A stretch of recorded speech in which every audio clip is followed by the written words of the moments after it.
In a devastating blow to idiots everywhere, Whoopi Goldberg has been suspended from The View. And now she's reportedly threatening to quit. The president of ABC News says she wants Whoopi to use her 2-week suspension to reflect on her hurtful comments about the Holocaust. If you missed it, here's what she said. The Holocaust isn't about race. No. It's not about race. It's about a different race. But it's not about race.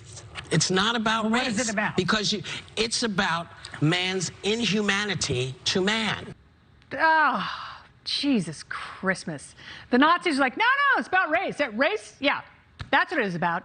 Meanwhile, Whoopi's View co-hosts reportedly furious over the suspension, but staffers said to still be angry that she has a job.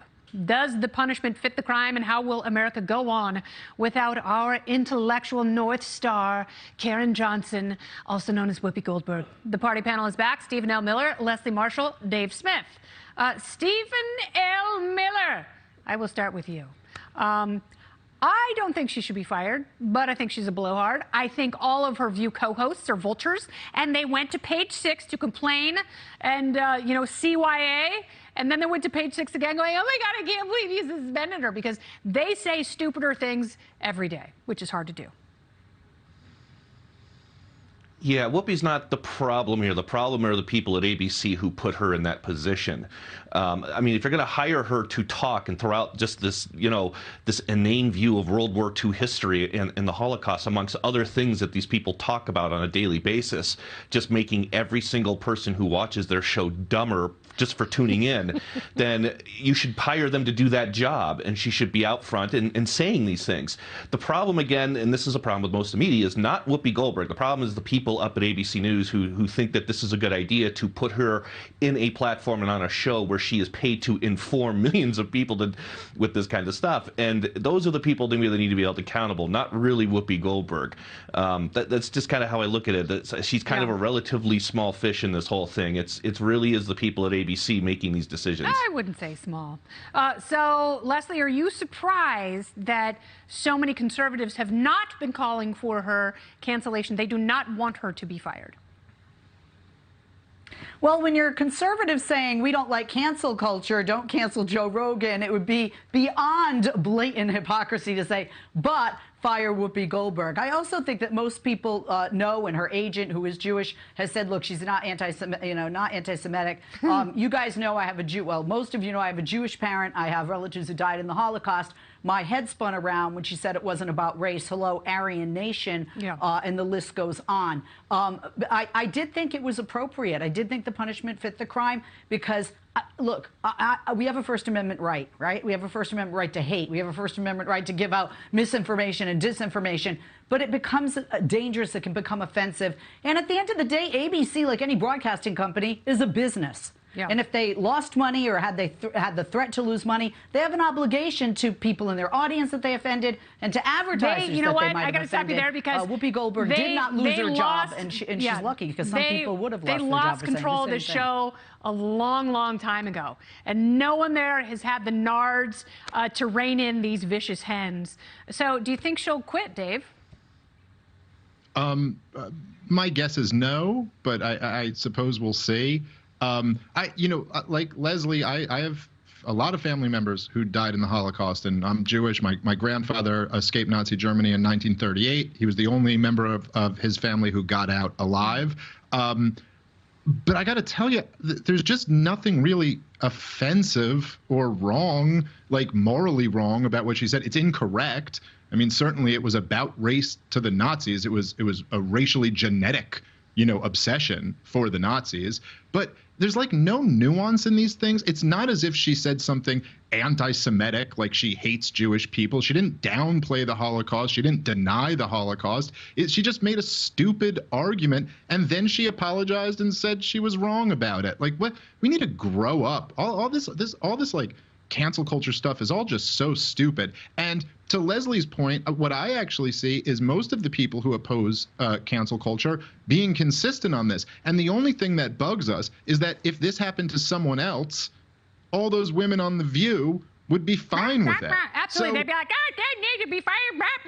They're just, they're a bunch of. But I don't know. Are we going to, if we're going to fire everyone who makes a stupid point, then AOC will take care of all of us. There wouldn't be too many people left. Yeah, that's right. Yeah. Now, meanwhile, over at Blowhard Central, CNN President Jeff Zucker today resigning over a relationship with his chief marketing officer, Alison Gollust.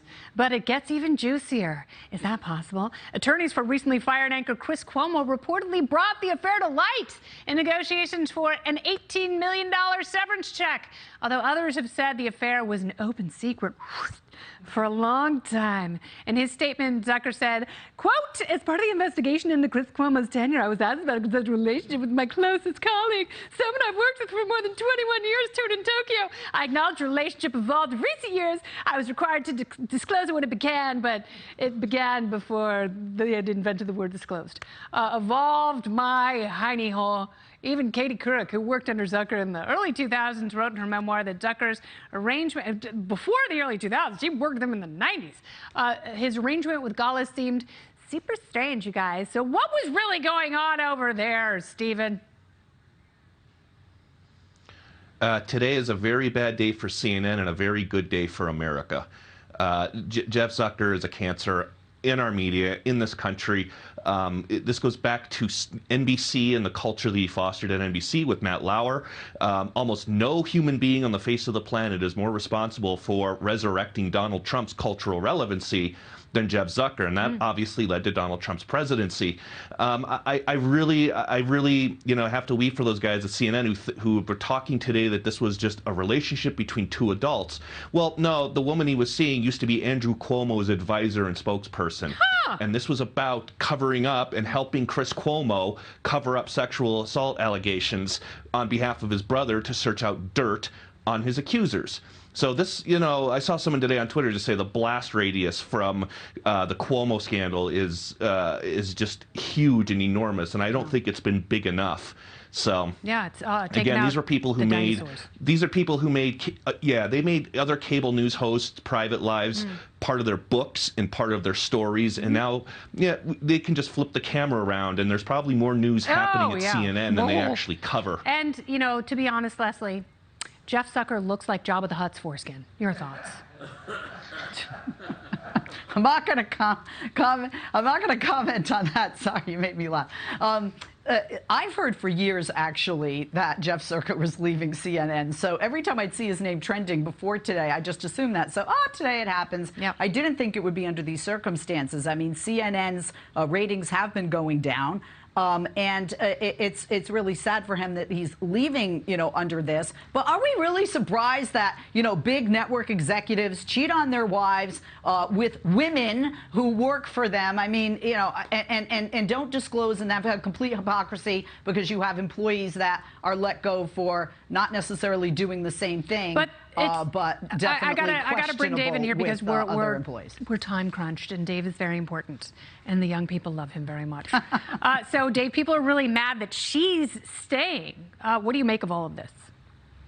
A brooch? Yeah, I mean, I don't know. It is kind of a different offense for her than for him. I think what I've been thinking about is just his legacy.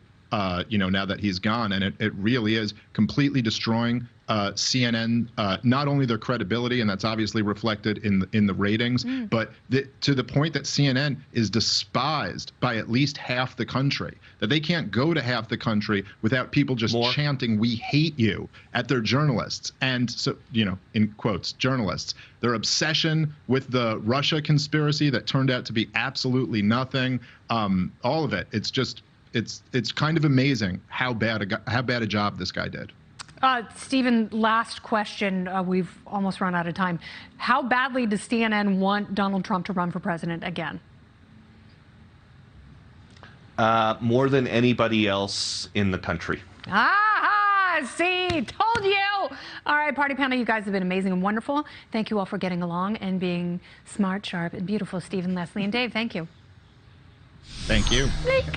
Coming up, President Biden tomorrow visiting Gotham one day after the Big Apple buries yet another murdered police officer. Will the president toughen up on criminals, or will he continue caving to progressives? We will discuss next.